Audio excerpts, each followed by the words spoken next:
Hey everyone, I'm Jordan, and this is the Bible and Archaeology podcast, the place for conversations and questions about the Bible, its lands, civilizations, and archaeology. This week, we're doing something a little bit different. We're taking an inside look into the life of being a grad student. For this conversation, I'm joined by Chantel, a friend and fellow PhD student at Emory University. We're going to talk about what life looks like for a PhD student, what Chantel is researching, spoiler, it's demons and it's fascinating, what they've learned along the way, what advice they wish they'd been given earlier, and more. Grad school is hard enough, and we don't think information about how to survive should be kept secret, so we want to share what we've learned and what we wish we had been told earlier. Remember, for weekly bonus episodes, early access to ad-free video podcasts, and exclusive bonus content, join us on Patreon at patreon.com/BibleandArt. So settle in, and I hope you enjoy our conversation as we dig into the realities, stresses, and joys of being a PhD student. Chantel, thank you so much for coming to chat. Again, it's nice to see you, even if we can't see each other in person as often as we used to, but thank you for coming in to talk about all things that are the scary things in life about graduate school. Yeah, thank you so much for having me. It's a little surreal because back in our master's program, we used to talk about our hopes for getting into a PhD program. And so it's just funny to be here now, all these years later. Yeah, so for context, we should put this right up in front. Chantel and I both did our masters together at George Fox. And so we've known each other there. And then now we're both in PhD programs at different places, but have happily stayed in touch and are in different situations. We do different things. But I do think this is a part of the beauty within doing academic stuff is, the people that you meet and the ways of, even if you don't do the same thing, that other people's interests still interest you and can help you with your questions. So we do have, a backstory outside of this as being friends. And I'm very happy to be able to have you on to share some of your perspective and your path into where you are now, because that is something that I think a lot of people have a very small view on. Not small necessarily in a bad way, just they view one perspective as if you're going to do a PhD, there is one way to do that. I think we're both examples that that's not necessarily the case. So could we start there? What was your path to the PhD process? Sure. So I'll go back maybe even just a little bit farther than you had hoped. Go as far back as you feel need. Perfect. Probably not to the flood, but I am a first generation college student. So my parents, my mother had a middle school education. My father had a high school education. And while I wasn't the first person in my family, the first of my siblings to go to college, I was the first to go on to as far as I am now. I immediately out of undergrad, I ended up working as a journalist and a print editor. I had gotten my bachelor's degree in creative writing, English literature, and philosophy, and I thought I was going to just continue on that route. So I worked for many years in journalism and editing, and I loved the writing part of it, but I didn't feel like I was doing something meaningful for me, at least. My field was, I don't know how to say it, maybe a little, I don't know. It just didn't suit me. Yeah. I ended up leaving that and just sort of freelance writing and editing and working as a pastor in a small church. During that time, I wrote a novel that dealt with demons and was also working as pastor, and a bunch of questions came up during both of those processes.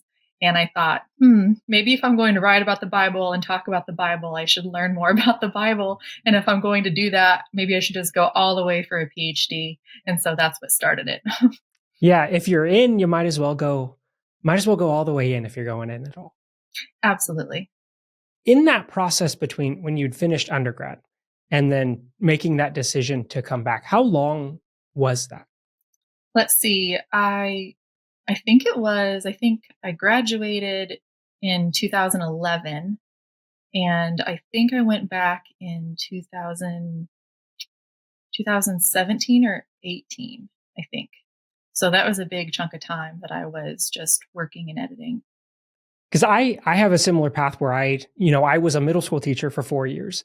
after undergrad, not doing journalism, very different space, but similarly a couple of years away before making that decision that like, oh yeah, I really do like this stuff and I would like to go back and do more of that, which I do think sits outside somewhat of what a lot of people's perspective of if you're going to do a PhD, then that must mean this about you. And normally that's, well, you did your undergrad and then you go directly in. But that isn't the case for everyone. I think it's actually not the case for a lot more people than everybody assumes, that there are a lot of people that take some time away doing something else and then find their way back. Have you found that that has helped you in the process of doing graduate work? Was it something you felt like you had to overcome when you came back to school? How did that time away in between kind of change your approach or your questions? Yeah, those are great questions. So in my case, I feel like my work as an editor prepared me for a PhD work because I write, that's what we do. We write and we research. And so I felt like it made me a much stronger writer. And my work just naturally requires less editing now because I sort of work that into the process. Not to say that it's by any means perfect, polished, and ready to go the second I finish it, but it certainly has helped. And then the time off in between, I think I did have more time to think about what I wanted to do with my future, which also isn't to say that once you get into a PhD program, your future is decided and, we just have this one path that we follow, but I had a little bit more certainty. It would be kind of nice sometimes if there was one path. If you got into this process and there was a path at the other side, while in some ways that'd be limiting, in other ways it would be very nice to know there is something on the other side of the tunnel. Because sometimes it does just feel like the path to a PhD can be glamorized on someone's social media in fun ways of, oh, look at me, I'm in the library, I'm doing research, which can be fun. But there's also just a lot of time that it's hard work, and it's more hard work, and you're tired, and you are not sure what the end of that tunnel looks like or what is waiting for you. This isn't to say PhDs are doom and gloom and don't do them, but just some of the context of two people who are currently in the process. There are some days where you're like, you really love what you do. And there's other days where you wonder, like, why did I decide to give up that other job and come and do this thing? Absolutely. And you talk about something being on the other side of the tunnel. There is something on the other side. You just might not know what it is. So we might have one idea when we go in, but it might be important to keep your mind open to different possibilities when you get toward finishing or completing the program. Yeah. In the process, or in the question of possibilities, you mentioned that you were writing some things relating to demons as a part of what brought you in to the, at that point, and into, we both were at a seminary together, both doing our masters there. What is your research about now? Are you still in that same spot that brought you in? Have your interests changed over time or changed and come back? What are you focusing on right now? Yeah, another great question.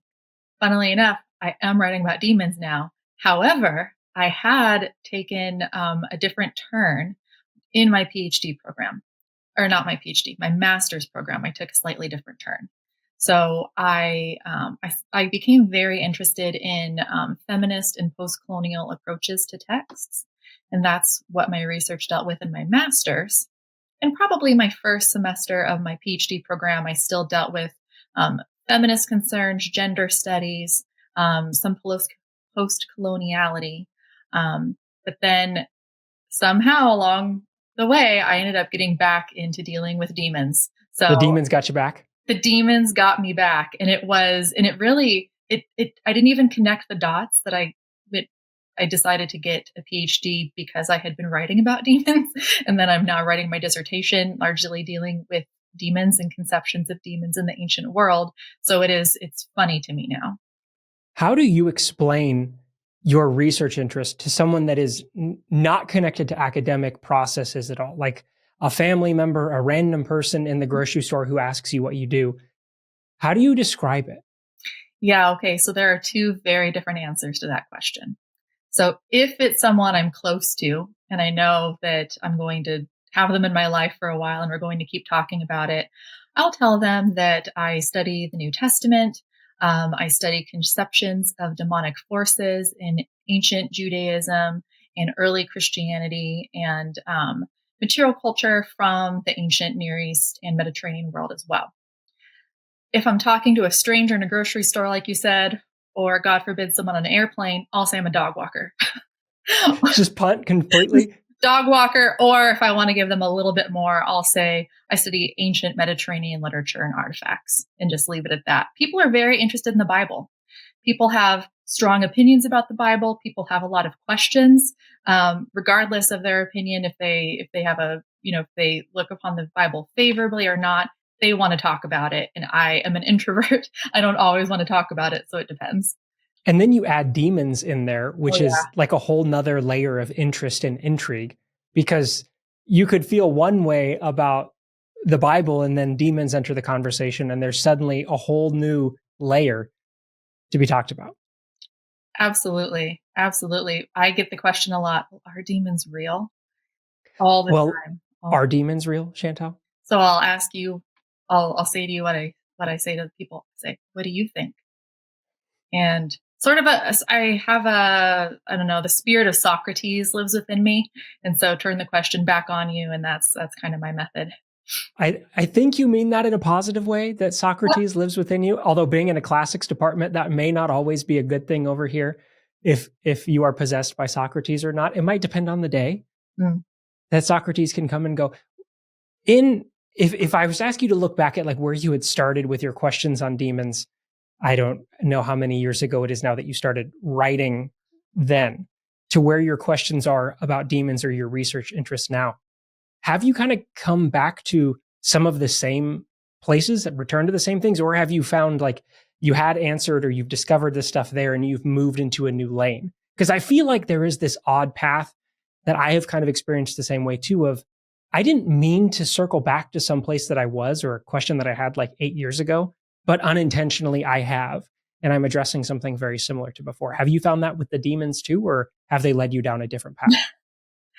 Well, I feel like now you're helping me return to my novel, because I decided I've edited it once and I haven't published it because I wanted to finish the PhD first. But now you're making me think maybe I should apply some of the questions I'm dealing with now to my novel. But I will say it's changed. So now I focus on conceptions of demons in antiquity, and primarily how that has changed from, say, Hebrew Bible, intertestamental literature, New Testament. And one of the questions in particular I deal with now is where people thought they might encounter demons, the sorts of dangers they might pose, and what one might do in that sort of situation. How would one protect oneself and one's friends and family? So those are different questions than I thought that I might get into when I started studying demons. Again, usually the first question that comes to mind when someone says demon is, are they real? And that's not usually the question I'm dealing with. It's more thinking of how ancient people thought about demons. And they very much did think they were real. Yeah, like their perception on it can remove the necessity for an answer on the other part. Because if they thought they were real, the question of whether they were or not, we can't.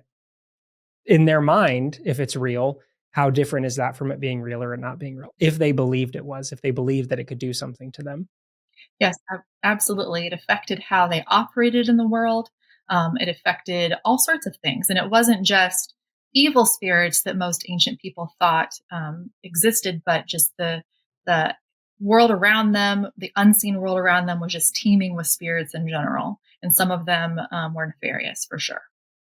Within the conceptions of demons in the ancient world, if you were to pick, and maybe it goes across different time periods, or if you wanted to just pick one, is there a misconception that you run across most often when you're talking to people like me or others, that's the idea we have about what they thought about demons that is not right, that comes from a movie or comes from an assumption about their understanding of the world, that is almost like the first hurdle that has to be cleared for anything else in the conversation to take place?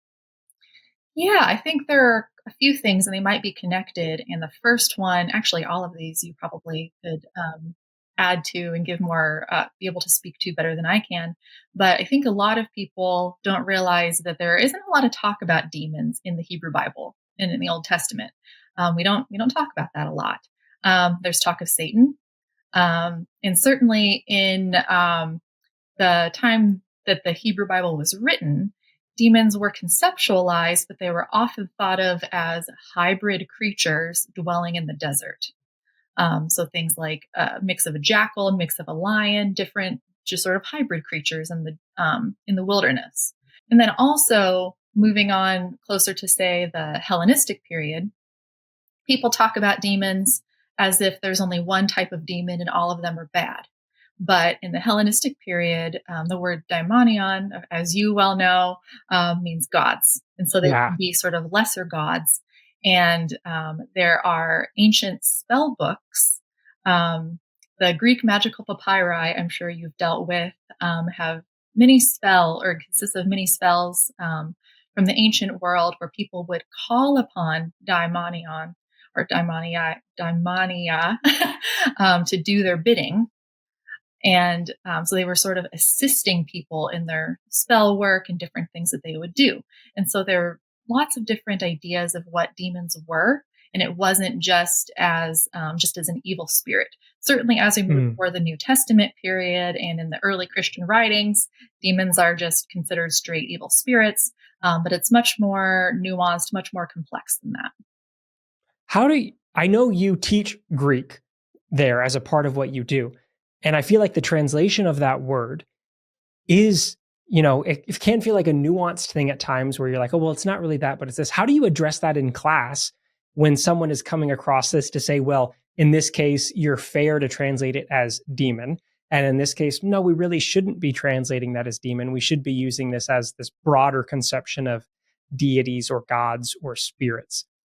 How do you deal with that in class? Yeah, so I don't think I have come across that quite yet in class, but I think it would depend on the text. So most New Testament texts where daimonion is going to be translated as demon, and it will be understood as an evil spirit.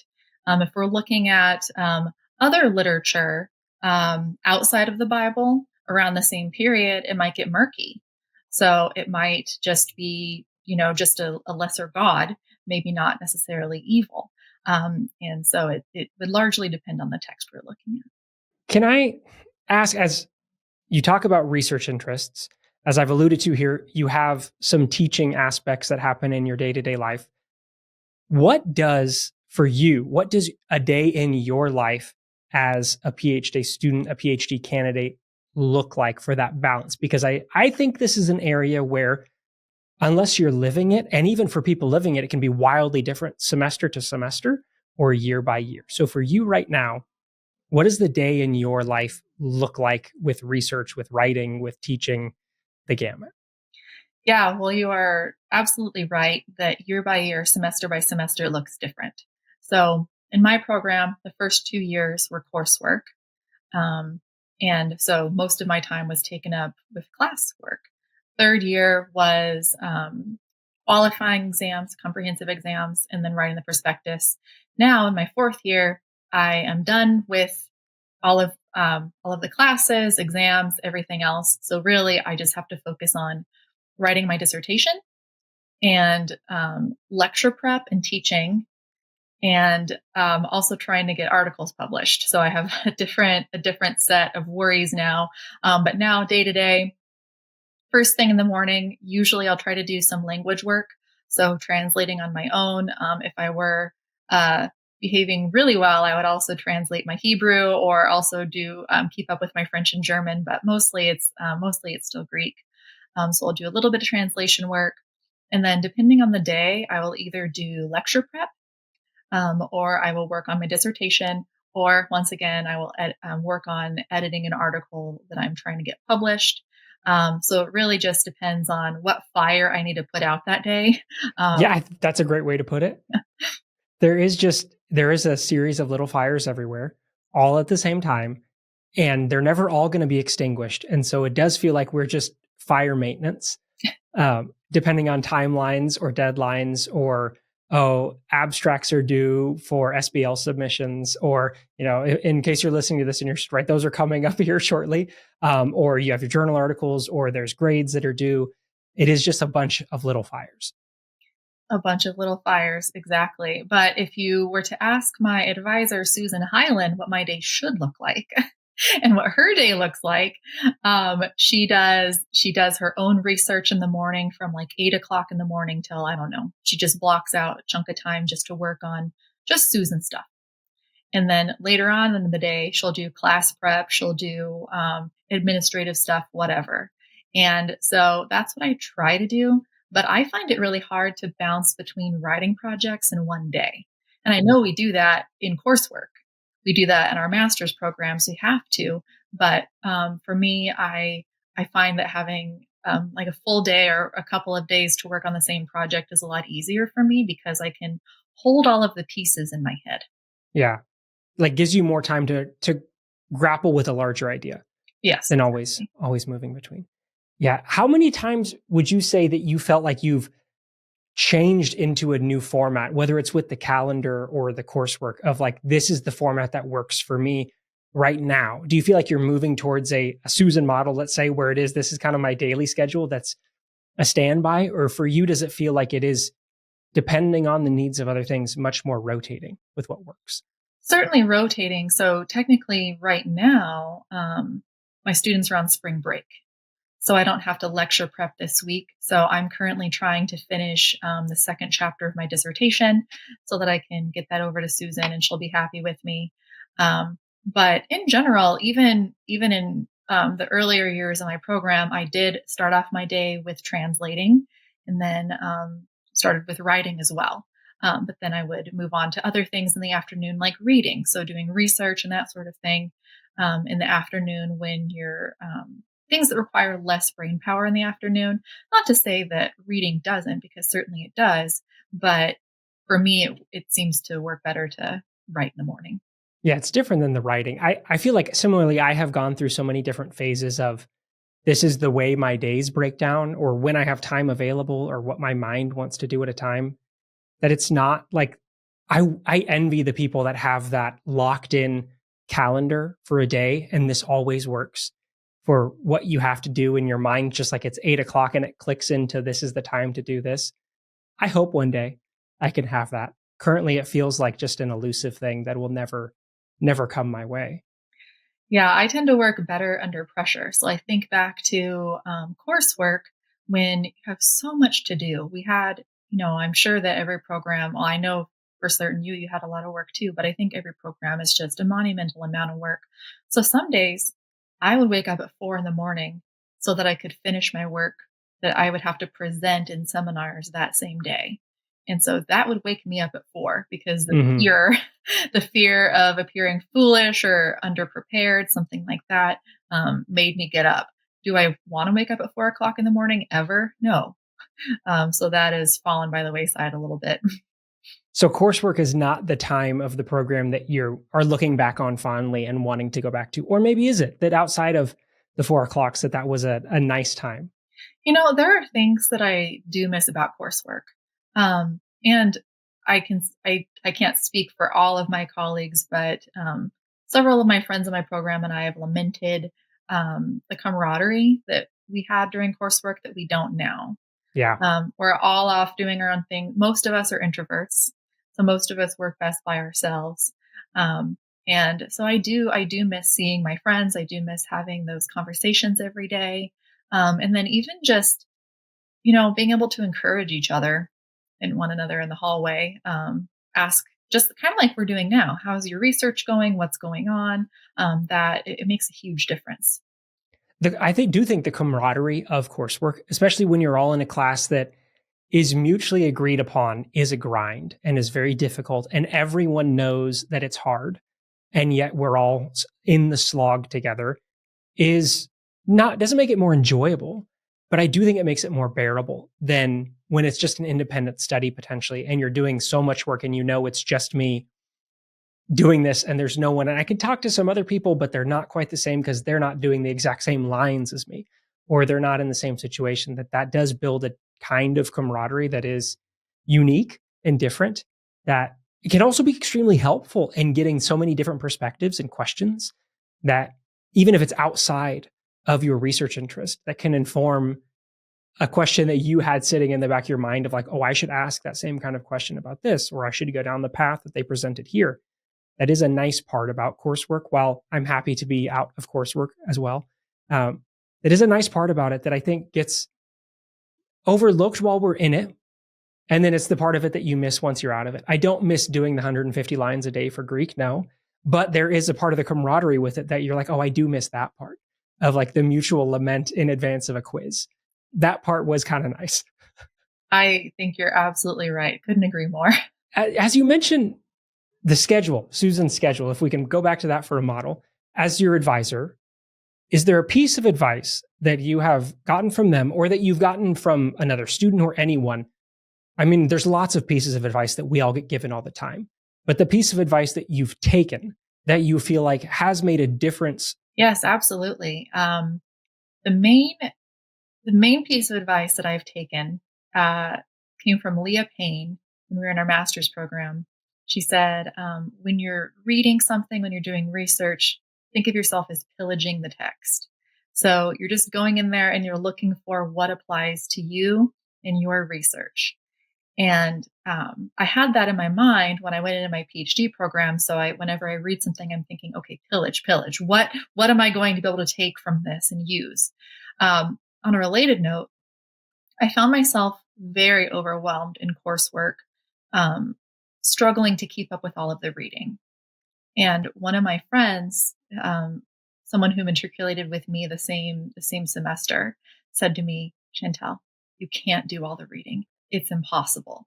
You have to decide what is important to you, what applies to you in your research. And so that was a very big change for me, because I'd always been, the perfectionist student who wanted to do everything right.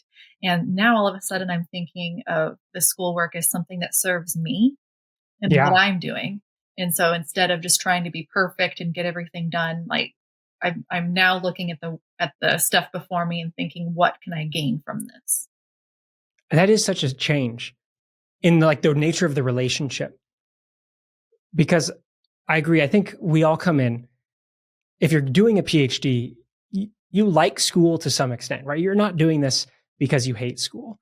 And then normally that does lead to a certain type of personality and interaction with the coursework.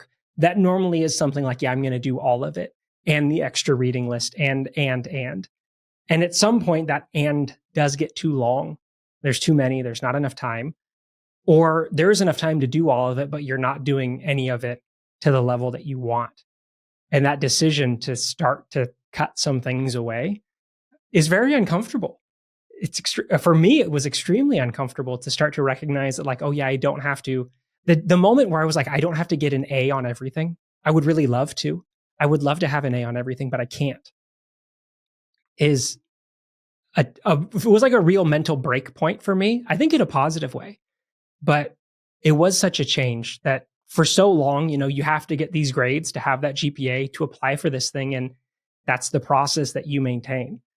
And then when you finally kind of free yourself from like, well, maybe this isn't my specialty and I can do good enough. I need to do good enough. What does that grade look like? Is it an A? Okay. Is it a B plus? Okay. Like, what does that look like? I'd love it to always be an A, but can it always be? Yes, absolutely. And the thing that's coming to mind for me, I know we talked about before, my first semester as a PhD student, I decided to take a course in Thucydides in translating his variety of Greek. And I won't say I regretted it. But you didn't enjoy it. But I didn't enjoy it. And I kept thinking to myself, how in the world am I going to make it out of this alive? And why did I do this? Does this really have that much to do with what I'm doing? And so I did get to that point where I thought, I'm going to do my best and get the highest grade I can here. But ultimately, I'm not getting my PhD in classics. I'm not getting my PhD in Thucydides and his variety of history. So that, it changed my outlook a lot. That does. It's such a big thing. If you're listening to this and you are someone that's considering grad school, I would say that's something that maybe you're never going to run into because you are far better as a student than either one of us, and you are able to do all of it and perfectly and forever. But I do think that's one of those common through lines that everybody runs into at some point. And sometimes you hold on to it for too long. And it results in you having to sacrifice personal time or time away from doing school because you can't just do schoolwork all the time. That's unrealistic. It's not healthy. Doesn't benefit you at all, I don't think. That there does have to come that balance point. In I guess following along with this, is there something that no one warned you about that you wish, if you were you talking to yourself from a couple of years ago, coming into either the master's or coming into your PhD process now, that no one warned you about that you wish you had the heads up on? And it doesn't have to necessarily be a negative thing. It could be more of an advice way, but that warning that you would have benefited from hearing. Yeah, and I think it's kind of a tricky one because it's a bit of advice that I had received, but I didn't fully understand or comprehend the complexity of this issue beforehand. So before even applying for PhD programs, I know that many of our professors at Fox warned us that PhD programs are grueling. We hear about that a lot. We hear how grueling it is to be in this field. What I didn't understand is what a toll this type of stress can take on your entire person.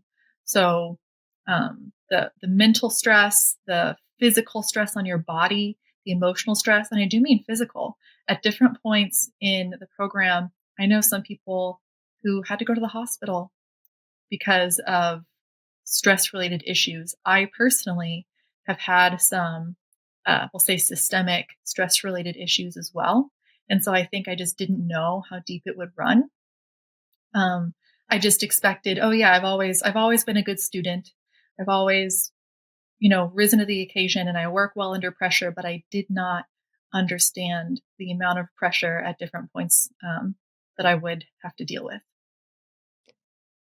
Yeah, that's the uncomfortable part that people don't want to talk about normally in the social media real version of a day in a life of a PhD student.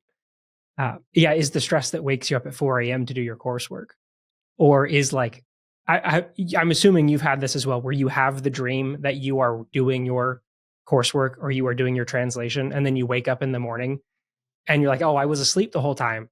And for me, I know this has happened many a times, and you're like, and I don't feel rested at all, but I'm so stressed about my upcoming exam or whatever it is that your mind like can't turn off, and you just keep running the stuff. Absolutely. Absolutely. And even one of my friends, someone who also had very serious health issues during, let's say it was year 3 of our program, we both did. This friend, we were talking about how the way that he dealt with his stress, he found, his therapist helped him and his doctors, everyone helped him realize that if he were to work out, so go to the gym and work out, it would help his stress. But then on the flip side of that, then he had less time to focus on his work, which was causing more stress. And so it's a very complicated problem. A series of small fires that Yes. you can only maintain a certain number of them. And this is not to say that no one should ever do grad school, right? We would both attest to benefits and things that we haven't enjoyed about this, but there are parts of this that are very difficult and are hard on family or relationships or friendships, because it will consume all the time that you have available if you allow it to consume any of the time that you have available. Like it's an all-consuming beast that will just tell you there's more to do. There's always more to translate. There's always another thing to read. There's always another class that you could take. There's always another paper that you could write. Then it can never be full enough with that at some point you do kind of have to say some of those markers of, well, that's not what I do, so I don't need to worry about reading that. Or I am good enough for what I need right now with this part. I need to spend time somewhere else, which are hard decisions. And hopefully you have people in your corner who can like help back that decision, because it's really hard to make for yourself, I feel like sometimes. Oh, for sure. And speaking of friends and family, another, I guess, unexpected thing for me was having to realize that a lot of your friends and family don't really understand A, what you do, and B, what your options are for jobs on the other side.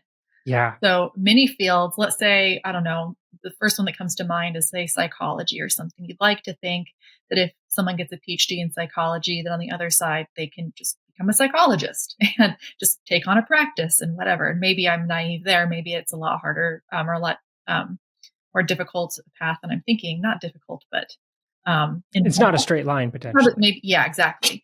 But in our field, it's notoriously hard to get a job. Notoriously hard to get a job, and for most people, you have to be willing to move somewhere and sort of fight it out to try to get a job, and that's hard. I found that to be hard to communicate to a lot of my Mm-hmm. friends who have nothing to do with this world because it's such a foreign concept. Most Yeah. people think, "Wow, you've gotten a PhD, you can do anything." No, not quite. I mean, certainly there are many paths and many different things we can do. But if you are thinking, I'm going to get a PhD in the Bible, and then on the other side, I will absolutely become a professor at such and such university. That's a very narrow view of what, let's use your previous metaphor, what the other side of the tunnel might look like. We're Yeah. not absolutely sure what it will look like. Yeah. It is. It's a hard conversation to have with family as you enter different phases. Because on the one hand, a lot of people's experience with, if you're thinking of grad work as just college, for some people's mind, it's a continuation of that, which it is. But that it's like, yeah, you have 4 years and then you're done, or you have X amount of years and then you're done. And when you're in a PhD program, well, there might be a certain number of years of coursework, and then that part is done. But then, okay, what is the timeline then to exams or to candidacy? And all of those things can be very flexible. Sometimes they can happen fast or slow. Do you have field work that you have to do to that as a part? And all of that's complicated to try to convey to people who might just have a passing interest or are really passionate and they love you and they want to know more, but they have a hard time understanding. And I don't want to scare you by saying there's a very slim chance I get a job at the end of this, depending on what this is. So, like, how much do I want to tell you? And how much do you understand about what that means? That it's not the end of the world, but it might just look different. It can be a difficult conversation to have. And I know for me, it's like having had that conversation with family like last summer, as they're like, oh, yeah, you're done with coursework. Okay, what's next? And they're like, so you're just going to write the thing and then you're done. And you're like, well, ideally, yeah, but I don't know how long that's going to take. Right. How long will it take to write the thing? And there's so many questions. And something else you said that I hadn't really thought about was even how many years someone is on the PhD track varies greatly. Yeah. So sometimes people can get into a program directly from a bachelor's and get kind of a joint master's, joint PhD in 3, 4, 5 years. Um, some people will have to get multiple master's degrees before they get into the final PhD program. Many of my peers got 2 master's degrees that were 2 or 3 years each before coming to what should hopefully be a 5-year master's, uh, 5 years PhD, but might end up taking even longer depending on life responsibilities, family life, if you have a job outside of it, and even just your own desire to write, because it's, How much do you want to do? yeah. Yeah. The timeline is so variable. And like department by department, you could be looking at the same kind of program. Like you could be looking at classics programs at different institutions, or a New Testament program, or a Hebrew Bible program. And yeah, how many years of coursework do they require can change. Is it 2 years? Is it 3? Is it 4? Does it matter if you came in with a master's before or not? All of those things are so flexible that if you're listening to this and you're thinking about programs, that's a type of question that you should ask for yourself of how ready am I to jump in, to what level, and do I need to? I do think that doing a master's, if you do a master's first and then you go into a PhD after, is it more work? It is. But I think that sometimes like that satisfies the itch for some people, that I want to do a little more research. I want to learn more about the research and the writing, but maybe I don't want that type of job that requires the PhD. Am I going to pursue that type of job? Do I want to enter that? Or is this a better way for me to satisfy that desire for more insight and knowledge that I can share? That I think is a good option. That doesn't, it's not a bad thing to pursue, because if you do it and you want to do more, you always can.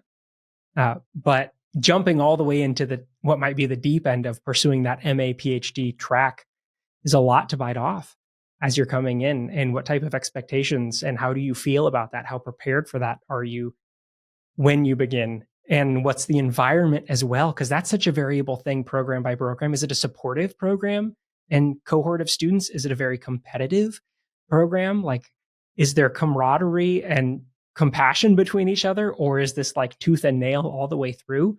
All of those things can make it a dramatically different experience for you. Absolutely. And on that note, bit of advice I would give to anyone looking to get into any sort of graduate program would be to reach out to current or past students and ask about the atmosphere. Ask about, how competitive it was, how much camaraderie there was. I have some friends who went to school, let's say, up Northeast, and it wasn't uncommon for so-called friends to learn what type of research you were doing, and then for them to go to the library, check out library books that would benefit your research, and then hide them. And Yeah. so ask people about their experiences and find out what the atmosphere is like where you want to go. Yeah. That's unfortunate. It'd be so frustrating. But that is a side of a negative side. Like there are good things, there are bad things.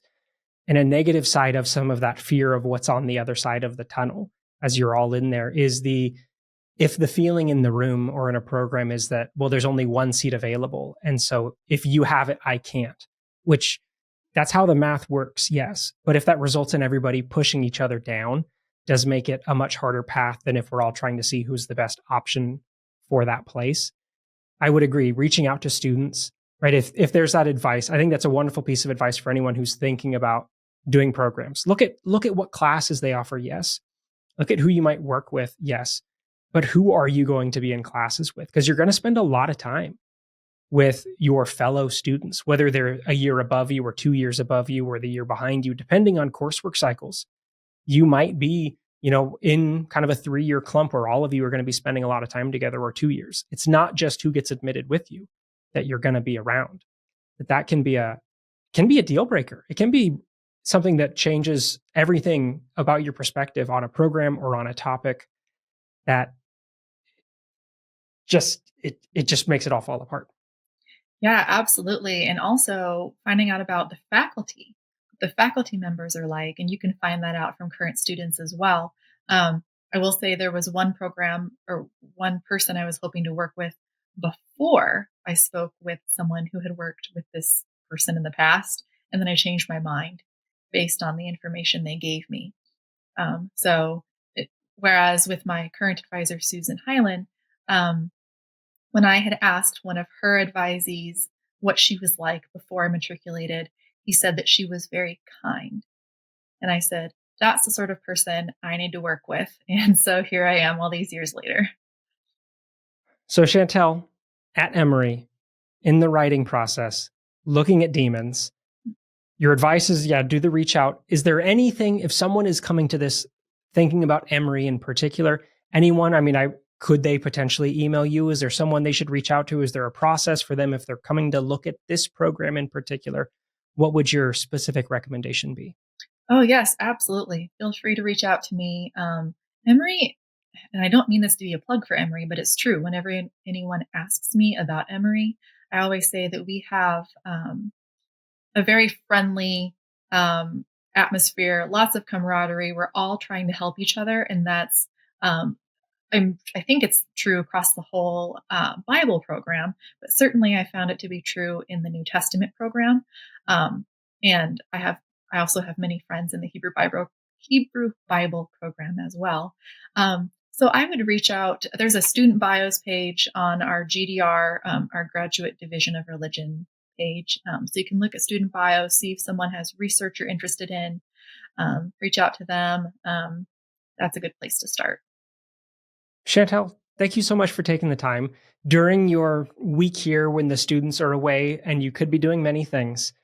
I appreciate you coming on to talk. I'm sure the listeners do as well, because this is one of those topics that it feels like a gated garden sometime if you're on the outside looking in, that it's nice to be able to hear from people who are currently doing it, students that are currently having experiences in this place. The advice that you have is very valuable. So thank you so much for taking the time, sharing your perspective and your insight for us. It's great to talk. It's great to see you. I hope you have a good break week. Take some time for yourself, hopefully. Yeah, maybe. absolutely. Yes, definitely. I'll for sure do that. And thank you so much for having me. It really is a pleasure. And I think our whole field benefits as we share these tidbits instead of gatekeeping them and keeping them to ourselves. So I really do appreciate you having me. If there's a question that you have about grad school that we didn't address, if there's something that you've heard, you can send us an email. You can put it down in the comments. I can reach out to Chantel to ask if there's a specific thing Emory related that you're interested in. I can contact. So let us know, comments, follow up. We're happy to have you along. Again, Chantel, thank you so much. Thank you for everyone who's listening. For all of us here at Bible and Archaeology, I'm Jordan. Until next time.